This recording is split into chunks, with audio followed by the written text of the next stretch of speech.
கர்த்தர் ஸ்தோத்திரம். அந்த நாளின் கர்த்தருடைய வார்த்தையை கொடுக்க தேவனுடைய பெரிய கிருபைக்காக தேவனுக்கு நான் நன்றி சொல்கிறேன். கண்களை மூடி ஜெபிப்போம். கர்த்தாவே பேசுவீங்க நல்ல பிதாவின் ஆவியானோரப்பா ஆவியானோர் பேசுவீராக ஜெபிக்கிறேன். இந்த அடிவை மறைத்துக்கொள்ளும் நீர் வெளிப்படுங்க. இயேசுவின் நாம ஜெபிக்கிற நல்ல தகப்பனே. ஆமேன் ஆமேன் ஆமேன். இன்னைக்கு நமக்கு எடுத்துக்கொள்ளப்பட்ட வசனம் என்ன வசனம் கேட்டிங்கன்னா, மத்தேயு 7ஆம் அதிகாரம் 7ஆம் வசனம். கேளுங்கள் அப்பொழுது உங்களுக்கு நிச்சயம் கொடுக்கப்படும், தேடுங்கள் அப்பொழுது கண்டடைவீர்கள், தட்டுங்கள் அப்பொழுது உங்களுக்கு திறக்கப்படும் அப்படின்னு வேதம் கூறுகிறது. என் அன்பு கர்த்தருடைய பிள்ளைகளே, இங்கே ஆராய்ஞ்சிடறோம். ஆண்டவர்கிட்ட கேளுங்க. எந்த ஒரு காரியமாக இருந்தாலும் கேட்கும்போது நினைச்சு அப்படின்னா ஆண்டவரை தருகிற தேவனாக இருக்கிறார். கேட்குறவங்க யாரும் நினச்சலாம் பெற்றுக்கொள்வான்னு தான் அடுத்த வசனம் போட்டு 8ஆம் வசனம் பார்த்தீங்கன்னா, ஏனென்றால் கேட்குறவன் எவனும் நினைச்சவன் கொள்கிறான், தேடுகிறவன் கண்டடைகிறான், தட்டுகிறவனுக்கு திறக்கப்படும் அப்படின்னு சொல்லி வேதம் கூறுகிறது. அதனால் தேவனுடைய பிள்ளைகளாகி நமக்கு ஆண்டவர் என்ன காரியத்தை கேட்டாலும் அந்த காரியத்தை செய்வேன்னு தான் ஆண்டவர் சொல்லியிருக்கிறார். என்கிட்ட வேத வசனங்கள் கொடுத்து நீதிமான் விரும்புவது அவனுக்கு கொடுக்கப்படும் சொல்லி போடுது. நீதிமான் எதை விரும்புகிறானோ அதை கத்தை கண்டிப்பாக கொடுப்பார். அதனால் தேவ பிள்ளைகள் யாராக இருந்தாலும் தான் ஆண்டுட்டு நீங்கள் விசுவாசத்தோடு ஒரு காரியத்தை கேட்கும்போது அந்த காரியத்தில் எந்த தடுமாற்றமும் இல்லாதபடி தெய்வ சமூகத்தில் நீங்கள் கேட்கும்போது ஆண்டு தருவார் கண்டிப்பாக. அப்படி பிள்ளைகளுக்கு என்ன கொடுக்கணும் அப்படிங்கிறது அவருக்கு தெரியும். ஆனாலும் அவர் மனிதன் முகத்தை பார்க்குற விதமாக பார்த்துக்கிட்டு இருப்பாங்க. ஆனால் ஆண்டவர் இருதயத்தை பார்ப்பார். இருதயத்தை பார்த்து தான் எந்த ஒரு காரியத்தையும் கர்த்தருடைய பிள்ளைகள் கையில் கொடுப்பார். அதனால் தேவனுடைய பிள்ளைகள் யாராக இருந்துச்சுன்னா இங்கே கேட்க வேண்டிய கடமை கண்டிப்பாக என்ன செய்யணும், கேட்கணும். கேட்கும்போது நமக்கு ஆண்டவர் தருகிற தேவனாக இருக்கிறார். கண்டிப்பாக ஆண்டவர் நம்மளை ஆசீர்வதிக்கிற தேவன் தான். கடுகளவு விசுவாசம் இருந்தால் போதும், இங்கே மழையை பார்த்து பெயர்ந்து போங்கனாலும் கூட பெயர்ந்து போகணும்னு ஆண்டு சொல்லியிருக்கிறாரு. அது மாத்திரம் இல்லை, இருமணம் உள்ளவன் தன் வழியெல்லாம் நிலையற்றவன் சொல்லி வேதத்தில் யாக்கோப்பில் போட்டிருக்கு 1ஆம் அதிகாரம் 7ஆம் வசனத்தில். அப்போ இருமணம் உள்ளவன் தன் வழியெல்லாம் நினைச்ச நிலையற்றவன். அப்போ இருமணமாக கேட்கக்கூடாது. விசுவாசத்தோடு எவைகளை கேட்டாலும் அதை பெற்றுக்கொள்ளின்னு அடைச்சிடுவேன். கடுகள விசுவாசம் தான் போதும், ஆண்டவர் நீங்கள் கேட்குற காரியத்தை சரியாக செய்து முடிப்பார். அதனால் தேவனுடைய பிள்ளைகளையும் யாராக இருந்துச்சு தான் எப்பேற்பட்ட காரியத்தையும் ஆண்டவர் சமூகத்தில் கேட்டு பெற்றுக்கொள்ளுங்க. அதனால் நான் தான் சொல்லியிருக்கேன், கேட்குற எவனும் பெற்றுக்கொள்ளணும்னு ஆண்டவர் சொல்லியிருக்கிறாரு. அதனால் தேவ பிள்ளைகளாகி நீங்கள் நினச்சிங்க கேட்டிங்கன்னா அதுக்கு நீங்கள் பாத்திரவான்களாக இருந்தால் கண்டிப்பாக உங்களை ஆசீர்வதிப்பார். அந்த காரியத்தை தருவார். எல்லா கையிலும் கொடுக்க மாட்டார். சடார்னு ஆண்டோடைய ஆசீர்வாதம் ஐஸ்வர்யத்தை தரும். அதில் வேதனை இருக்காது. ஆனால் எந்த ஒரு ஆசீர்வாதமும் நமக்கு நினைச்சுக்கிட்டுன்னா ஆண்டவர் அவங்க இருதயத்தை பார்க்குறாரு. அவனுக்கு நம்ம எதிர்காலம் எல்லாமே அவருக்கு தெரியும்.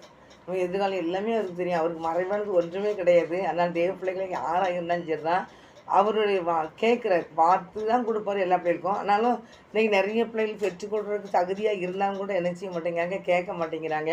இன்றைக்கி தகுதி இல்லாமல் இருக்கிறாங்க, அவங்க அதை கேட்டுக்கிட்டே இருப்பாங்க. அதனால் ஆண்டவர் எல்லாத்தையும் நிதானமாக பார்த்து தான் செயல்படுகிற தேவனாக இருக்கிறார். அதான் சொன்னல, அப்போ ஜபத்தில் கூட சொல்லியிருப்பேன், ஆடு மேய்க்கிற ஒரு தாவீதை ஆண்டவர் இஸ்ரேல் தேசத்துக்கே ராஜாவை உயர்த்துறாருன்னா அது எப்பேற்பட்ட பாக்கியம் பாருங்கள். அப்போ அவனுக்குள்ளே அந்த ராஜ்யத்தன்மை, அந்த ராஜா எப்படி ஆள்வாரோ, ராஜாக்கிட்ட எந்த ஒரு திறமெல்லாம் இருக்குதோ அந்த திறமெல்லாம் அந்த தாவீதுக்கிட்ட இருந்ததுனால தான் ஆண்டவர் அவனை தேர்ந்தெடுக்கிறார். எல்லா மக்களையும் தேர்ந்தெடுக்க மாட்டார். கோழையாக பார்க்கும்போது கோழையாக இருக்கலாம், ஆனால் இவங்க அந்த திறமை இருக்கான்னு சொல்லி ஆண்டவர் பார்க்குறாரு. அதனால் தேவ பிள்ளைகளை யாராக இருந்தாலும் சரி தான் உங்களுடைய திறமையை ஆண்டவர் பார்க்குறாரு. இந்த காரியத்தை இவங்க கையில் கொடுத்தா இங்கே சரியாக செய்வாங்களா அப்படின்னு தான் ஆண்டவர் பார்ப்பார். அதனால் எந்த ஒரு காரியமாக இருந்தாலும் சரி தான் அதுக்கு அவங்க தகுதி உள்ளவங்களாக இருக்காங்கன்னு ஆண்டவர் பார்த்து தான் அந்த காரியத்தை கொடுப்பாரு. அதனால் கேளுங்க, உங்களுக்கு என்ன ஆசீர்வாதத்தை தரணுமோ அதை ஆசீர்வாதத்தை கண்டிப்பாக தருவார். அதனால் நீங்கள் நினச்ச காரியம் அதான் சொல்லுவார், உன்னினைகள் என்னென்னைகள் அல்லன்னு இருக்கிறார் ஆண்டவர். நீங்கள் ஒரு காரியத்தை நினச்சி கேட்கலாம், ஆனால் ஆண்டவர் அப்படி தர மாட்டார். ஆண்டவர் அவருக்கு எதோ காரியத்தை உங்களுக்கு தரணும்னு விரும்புகிறாரோ கண்டிப்பாக தருவார். அந்த தேவ பிள்ளைகள் வேதவசனத்தில் நிறைய பிள்ளைகள் கேட்டு எல்லாம் கேட்பாங்கன்னா ஜெபத்தில் கேட்பாங்க. ஜெபத்தில் கேட்டு நினச்சிவாங்க பெற்றுக்கொள்வாங்க. இன்றைக்கி ஜெபமே இல்லாத நிறைய கிறிஸ்தவங்க இருக்கிறாங்க, ஊழியக்காரங்களே இருக்காங்க. ஆரம்பத்தில் நல்லா ஜெபிச்சிருப்பாங்க, ஆரம்பத்தில் ஆண்டருக்காக ஊழியத்துக்கு ஓட்டியிருப்பாங்க. இன்றைக்கி ஜெபமே இருக்காது. ஆனால் அவங்களுக்கு நினச்சிங்கன்னா முக்கியமான தாங்கன்னு கேட்பாங்க, வாங்கிட்டு அப்புறமா அந்த ஜெபத்துக்கு தேவ சமூகத்துக்கு போக மாட்டாங்க. அது ஆண்டவர் விரும்பவே மாட்டார். அது அப்படிலாம் பார்த்தா என்றைக்கினாலும் ஏசப்பாவுக்கு கணக்கு கொடுத்தே ஆகணும். யாராக இருந்தாலும் கணக்கு கொடுத்தே ஆகணும். அதனால் கர்த்தருடைய பிள்ளைங்க யாராக இருந்தாலும் ஆண்டவர்கிட்ட கேளுங்க. கேட்குற எவனும் பெற்றுக்கணும்னு ஆண்டவர் சொல்லியிருக்கிறார். யோவானில் கூட ஒரு வசனம் இருக்கும், என் நாமத்தினாலே நீங்கள் எதை கேட்பீங்களோ அதை பெற்றுக்கொள்ளுன்னு ஆண்டவர் சொல்லியிருக்கிறாரு. ஆனால் நீங்கள் நான் எப்பவும் சொல்கிறது அதான், நீங்கள் இன்னைக்கு கேட்டு ஒரு நாளைக்கு ஆண்டவர் தருவாருங்கள கேளுங்க. அப்படின்ட்டு வேலை வரப்போது அந்த காரியத்தை ஆசீர்வதிப்பார். நீங்கள் கேட்குற இல்லையா நீங்கள் அண்ணால நீங்கள் பார்த்தீங்கன்னா அவங்க என்ன செஞ்சாங்க, புட்டிவாதத்தோடு வந்தாங்க. எத்தனை வருஷமாக அவங்க கேட்டாங்களோ தெரியாது. ஆனால் தேவ சமூகத்தில் கேட்கும்போது அவங்க அந்த ஆசீர்வாதத்தை பெற்றுக்கொண்டாங்க. நீங்கள் என்னென்ன ஆசீர்வாதத்துக்கு நீங்கள் காத்திருக்கிறீங்களோ அந்த ஆசீர்வாதம் கண்டிப்பாக உங்கள் கைக்கு வரும். ஆனால் நீங்கள் ஜெபம் பண்ணணும், விசுவாசத்தோடு ஜெபிக்கணும், சந்தேகம் இல்லாமல் ஜெபிக்கணுமா. சந்தேகம் இல்லாமல் நீங்கள் ஜெபிச்சிங்கன்னா கண்டிப்பாக நீங்கள் வந்து தருவாரா தரமாட்டாரா, நமக்கு கிடைக்குமா, அவங்களுக்கு கொடுப்பாரு இவங்களுக்கு கொடுக்காருன்னு சொல்லி நீங்கள் என்ன செய்யக்கூடாது, சிந்திக்கக்கூடாது. இந்த யாக்கோபில் போட்டுக்குதுல என்ன வசனம் போட்டுக்குது, 6ஆம் வசனம் 1ஆம் அதிகாரம் 6ஆம் வசனம், ஆனாலும் அவன் எவ்வளோ ஆகிலும் சந்தேகப்படாமல் விசுவாசத்துடனே கேட்க கடவன். சந்தேகப்படுகிறவன் காற்றினால் அடிபட்டு அலைகிற கடலின் அலைக்கு ஒப்பாக இருக்கிறான். சந்தேகத்தோடு கேட்டால் காற்றினால் அடிக்கப்பட்ட அவன் கடலின் அலைக்கு ஒப்பாக இருக்கிறான்னா வேதத்தை பார்க்குறாங்க. தேவ பிள்ளைகளை யாராக இருந்தேதான் ஆண்டர்கிட்ட அசையாத ஒரு விசுவாசத்தை பிடிச்சிக்கோங்க. அசையாமல் நீங்கள் எதை கேளுங்க, ஆண்டர்கிட்ட கேட்கும்போது கண்டிப்பாக தருவார். எல்லா பிள்ளைகளுக்கும் அவர் கொடுக்குற தேவன் தான். அதனால் அது இருமனம் உள்ளவன் தன் வழியெல்லாம் நினச்சினான் அவன் நிலையற்றவன் போட்டுக்குது. 7ஆம் பார்த்தீங்கன்னா, அப்படிப்பட்ட மனுஷன் தான் கர்த்தரிடத்தில் எதையாகிலும் பெறலாம் என்று நினையாது இருப்பானாக. சந்தேகப்படக்கூடாதான். சந்தேகப்படுகிறவன் காற்றினால் அடிபட்டு அலைகிற கடலின் அலைக்கு ஒப்பாயிருக்கிறான். 6ஆம் வசனம் 1ஆம் அதிகாரம் 6ஆம் வசனம். 7ஆம் வசனம், அவன் எதையாவது பெறலான்னு நினச்சேன், கர்த்தரிடத்தில் எதையாவது பெறலான்னு நினச்சவங்க கூட பெற்றுக்கொள்ள முடியாது அப்படிங்கிற. சந்தேகப்படக்கூடாது. அதனால தான் 8ஆம் வசனம் போட்டு, இருமனம் உள்ளவன் தன் வழிகளில் எல்லாம் நிலையற்றவனாக இருக்கிறான்னு சொல்லி வசனம். அதை ஒரே மனசோடு நினச்சின்னு இருந்து ஆண்டர் நினச்சின்னு கேட்கணும். கேட்கும்போது கண்டிப்பாக நினச்சி தருவார் ஆண்டவர். அந்த தாவீது ராஜா வந்து ஆண்டவர் ஒரு சிறு பையனாக இருந்தாலும் கூட அவன் தேவனுக்கு பயந்தவனாக இருக்கிறதுனால இந்த இஸ்ரேல் தேசத்துக்கு அவனை ராஜாவை ஆக்கிட்டார். ராஜாவுக்கு நான் நினச்சி பார்த்துருப்பானா, ராஜாவை ஆகுவேன், எல்லாத்துக்கும் மேலே ஒரு பெரிய அதிகாரத்தில் இருப்பேன் நினச்சி பார்த்தாரா? இல்லை. எல்லாராலும் அற்பமாக எண்ணப்பட்ட தாவீதை ஆண்டவர் அரசனாக்குறாரு. அதே போல் நாளையில் நீங்கள் வந்து என்ன செய்யுங்களா, ஐயோ இந்த காரியத்தை நான் ஆண்டர்கிட்ட கேட்பேன், எனக்கு ஆண்டர் தருவார்னாலும் உங்கள் இருதயத்தை பார்ப்பார் ஆண்டவர். மனிதன் முகத்தை பார்க்கலாம், நான் இருதயத்தை பார்ப்பேன்னு தான் சொல்லியிருக்கிறாரு. அவர் மனம் மாறவே மாட்டார். கொடுப்பேன்னு சொல்லிட்டாருன்னா ஒரு காரியத்தை தருவேன்னு உங்களுக்கு வசனம் கொடுத்துருப்பாரு, வாக்கு கொடுத்துருப்பாரு, இந்த காரியத்தை நான் செய்வேன்னு சொல்லியிருப்பார் ஆண்டவர். ஆனாலும் என்ன செய்ய மாட்டாங்க, லேட் ஆகிருக்கும். அதெல்லாம் நீங்கள் அவசரப்படக்கூடாது. அவசரப்படாமல் நீங்கள் ஆண்டர்கிட்ட இந்த காரியத்தை பெற்று கேட்டுட்டிங்கன்னா கண்டிப்பாக ஆண்டர் தருவார். நான் தேவனுடைய பிள்ளைகளை யாராக இருந்தேன்னு சொல்லி நீங்கள் பார்த்தீங்கன்னா, மற்ற 8ஆம் அதிகாரத்தில் கூட 1ஆம் வசனத்தில் பார்த்தீங்கன்னா, அவர் மலையில் இருந்து இறங்கின போது திரளான ஜனக்கூட்டங்கள் அவருக்கு பின் சென்னாங்க. அங்கே ஒரு குஷ்டரோகி இருக்கிறான். அவன் ஆண்டவர் வந்து இந்த காரியத்தை செய்வாருங்கிறது அவனுக்கு என்ன செஞ்சு தெரியும். அதனால தாவீதின் குமாரனே அவன் என்ன செய்ய, எனக்கு இறங்கும் அப்படின்னு சொல்லி கூப்பிட்றான், கேட்குறான். உங்கள் சித்தமான என்னை சுத்தமாக்க முடியும். என்னோட இயேசு கிறிஸ்து சுகமாக்குற தேவன், இயேசு விடுதலை கொடுக்குற தேவன், இயேசு ரட்சிக்கிற தேவன் அப்படின்னு சொல்லி அவன் அறிந்திருந்தான். ஆனால் நீங்கள் பார்த்தீங்கன்னா விசுவாசத்தோடு கேட்டால் சுகத்தை பெற்றுக்கொண்டான்னு பைபிளில் பார்க்குறோம். 8ஆம் அதிகாரம் மத்திய 8ஆம் அதிகாரத்தில். அதனால் தேவனுடைய பிள்ளைகளாக யாராக இருந்தது தான் அவர் கேட்க 2ஆம் வசனத்தில் அந்த திரளான ஜனங்கள் அவருக்கு பின் சென்றார்கள். அப்பொழுது குஷ்டரோகி ஒருவன் அவரை பணிந்து, ஆண்டவரே உமக்கு சித்தமானால் என்னை சுத்தமாக்க உம்மால் ஆகுங்கிறான் கேட்குறாரு. அப்போ இயேசு சொல்கிறாங்க, தமது கையை நீட்டி அவனை தொட்டு எனக்கு சித்தம் உண்டு சுத்தமாக என்றார். உடனே அவன் குஷ்டரோகம் சோமாயிட்டு. எவ்வளோ விசுவாசம் பாருங்கள், ஒரே விசுவாசம் தான். அப்போ அவர் மேலே அவ்வளோத்துக்குள்ளே விசுவாசமாக இருக்கிறான். நீர் எனக்கு உங்கள் சித்தமான நான் சுத்தமாக முடியும் அப்படின்னு அந்த விசுவாசத்தோடு நின்னா ஆண்டு சுகத்தை கொடுத்தார் பார்த்துக்கோங்க. அப்படி நிறைய பிள்ளைகளை வந்து தாவீதின் குமாரனே எனக்கு இறங்குன்னு சொல்லி கண் செய்யாத ஒரு மனிதன் கூப்பிட்றான், கேட்குறான். அந்த இடத்துல வந்து ஆண்டவர் அவனுக்கு இறங்கி நினச்சிக்கிறாரு, சுகத்தை கண்ணுக்கு தெரிய வைக்கிறாரு. அப்போ அவனுடைய விசுவாசம் பேசப்பட்டது, நான் சுகத்தை பெற்றுக்கொள்வேங்கிற ஒரு விசுவாசத்தை கேட்டால் அந்த நேரமே அவன் சுகமாயிட்டான்.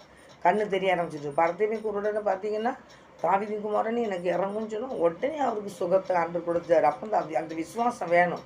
இயேசு வாராருன்னு கேள்விப்பட்ட உடனே என்ன செஞ்சார், அந்த விடுதலையை அவர் பெற்றுக்கொள்கிறார். அதே மாதிரி சகைவம் நீங்கள் பார்த்தாலும் சகைவம் இயேசு இப்படிப்பட்டவரோ என்கிட்ட இயேசுவை பற்றி நிறைய கேள்விப்பட்டிருப்பார்.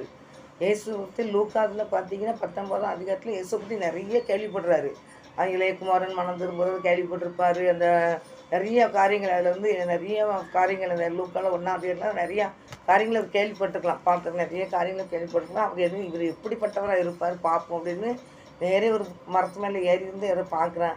ஆனால் அவன் மனசு பூரா நினச்சிருக்கோம், இசப்பா நம்ம மனசில் இருந்திருக்கோம், கண்டிப்பாக வெளியே மனசில் இருந்ததுனால ஆண்டவர் வீட்டுக்கு வரேன்னு சொல்லுவார். நம்ம இசப்பா நம்ம வீட்டுக்கு வந்தால் எப்படி இருக்கும் அப்படின்னு நினச்சி பார்த்துருப்பான். அப்போ மனசுக்குள்ள ரொம்ப அவர் மேலே அவ்வளோ ஒரு பாசத்தோடு இருந்திருக்கான். பாருங்கள், ஏசப்பா அந்த சைகை இறங்கிவா நான் அவன் வீட்டுக்கு வரணும்னு சொல்கிறாரு. அன்றைக்கி ரட்சிப்பை பெற்றுக்கொண்டேன். அந்த இறுதியை வாஞ்சியை பார்க்குறப்ப சங்கீதம் 92 கூட போட்டு பைபிள் வசனம் 1ஆம் அதிகாரம் 14ஆம் வசனம்னு நினைக்கிறேன். அவன் என்னிடத்தில் வாஞ்சியாக இருந்தபடியே அவனை விடுவிப்பேன், என் நாமத்தை அவனை அறிந்திருக்கிறபடினால் அவனை உயர்ந்த இடத்துல வைப்பேன் அப்படின்னு ஆண்டவர் சொல்லியிருப்பார். அந்த வசனம் சங்கீதம் 91. அப்படிப்பட்ட கிருபை கர்த்தர் வைத்திருக்கிறார். நீங்கள் கேட்டு நிச்சயலாம் பெற்றுக்கொள்ளலாம். அதனால் தேவனுடைய பிள்ளைகள் யாராக இருந்தாலும் சரி தான் ஏசப்பாட்ட நீங்கள் உடனே இந்த லட்சுமி பெற்றுக்கொள்ளலாம், விடுதலை பெற்றுக்கொள்ளலாம். எப்பேற்பட்ட ஏசப்பா பேதுரு வீட்டுக்குள்ள வாராரு, பேதுரு மாமி காய்ச்சலில் இருக்கிறாங்க. அந்த நேரமே ஆண்டவர் சுகத்தை கொடுக்காரு பாருங்க. அவங்களுடைய விசுவாசத்தை பாருங்கள். உடனே ஏசப்பாவுக்கு அந்த மகள் பேதுருவின் மாமி வந்து உடனே பணிவிடை செய்தாள் அப்படின்னு சொல்லி பைபிளில் போட்டிருக்கு. அப்போ அந்தந்த நேரத்தில் அந்த அப்படிப்பட்ட விசுவாசத்தை நம்மகிட்ட ஆண்டவர் கேட்குறேன்னு பெற்றுக்கொள்வான்னு சொன்னால் அந்த விசுவாசம், அந்த அப்படிப்பட்ட விசுவாசத்தில் எந்த குறைபாடும் இருக்கக்கூடாது. அப்போ அந்த விசுவாசத்தோடு நம்ம தேவ சமுதிரம் நிற்கும்போது கண்டிப்பாக அப்படிப்பட்ட விசுவாசம் நிறைய இடத்துல இருக்காது. நிறைய சந்தேகத்தோடயே நிற்பாங்க. அவர் தந்தா என்ன தராட்டா என்ன அப்படிங்கிறதையும் கேட்பாங்க. சரி ஒரு இதுக்கு குத்து மதிப்பாக ஆண்டர்கிட்ட கேட்டு போப்போன்னு சொல்லி கேட்பாங்க. சிலவங்க தரணும் கேட்போம், தராரோ இல்லையா நமக்கு எங்கே இவர் தரப்போகிறாரு அப்படின்னே கேட்பாங்க. அப்போ பெற்றுக்கொள்ள முடியாது.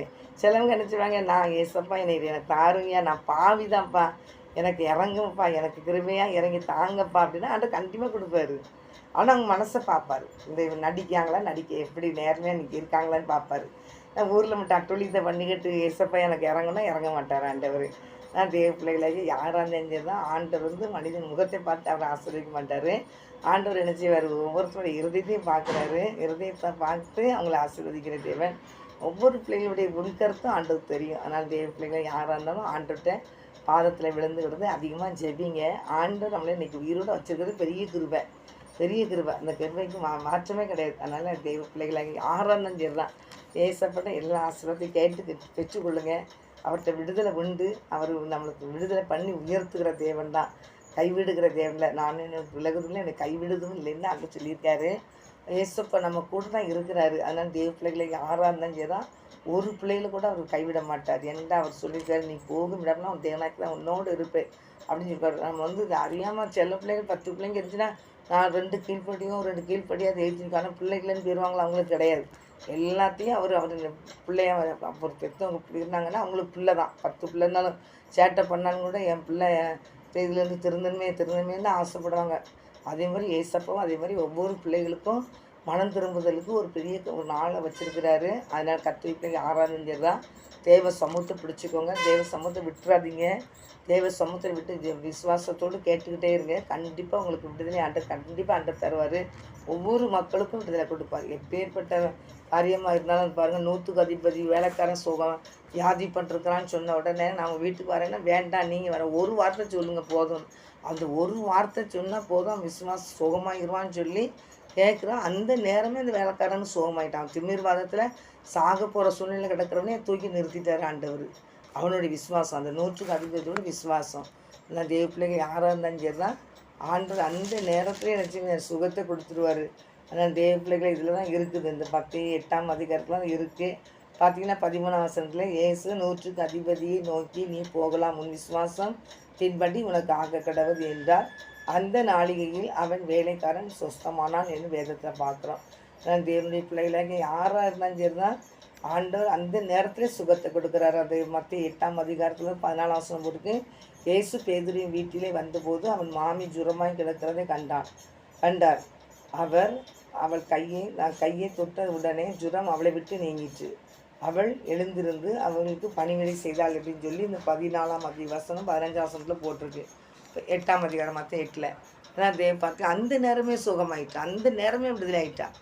அது 12 வயசு பிள்ளை பாருங்கள் செத்து போச்சுன்னு சொல்லிட்டாங்க.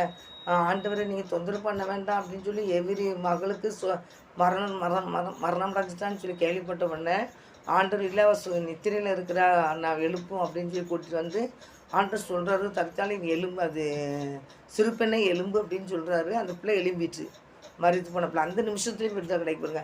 அப்போ அப்படிப்பட்ட விசுவாசம் தான் ஆண்டவர் நம்மகிட்ட கேட்குறாரு. அப்படிப்பட்ட கிருபையும் பாக்கியத்தையும் கத்த தந்து நம்ம ஒவ்வொரு பிள்ளையும் கத்த ஆசீர்வதிப்பாராக. நண்பு பரிசுத்த பிதாவே இந்த வேலைக்காக நன்றி. ஒவ்வொருவரையும் தேவகரத்தில் ஒப்பு கொடுக்குறேன்ப்பா. நம்ம கேட்ட பரிசுத்தம் பிள்ளைகள் ஆண்டவரையும் இருக்க கிருபை செய்யுங்க. ஒவ்வொருவரையும் எங்களையும் ஆசீர்வதிங்கப்பா. விசுவாசம் எங்களுக்கு அப்படிப்பட்ட விசுவாசம் எங்களுக்கு வேணும் ஏசப்பா. நீ தந்து ஆசீர்வதிங்க. உங்களுடைய பலத்த கருத்தில் ஒப்பு கொடுக்குறேன். இயேசு கிறிஸ்துவின் நாமத்தினால் ஜெபிக்கிறேன் நல்ல பிதாவே, ஆமென். நாத்துமாவே கத்தரை சோத்ரி, முழுவதும் சாமத்தை சோத்ரி, நாத்துமாவே கத்தரை சோத்ரி, கத்தர் செய்த சகல உபகாரங்களையும் மறவாதே. ஆமென். கர்த்தர் உங்களை ஆசீர்வதிப்பாராக. விசுவாசத்தோடு இருங்க. தேவ ஆசீர்வாதத்தை பெற்றுக்கொள்ளுங்க. கர்த்தருடைய அப்படிப்பட்ட கிருபை பாக்கியத்தை கர்த்தர் தந்து நிறைவாய் தந்து கர்த்தர் உங்களை ஆசீர்வதிப்பாராக. ஆமென்.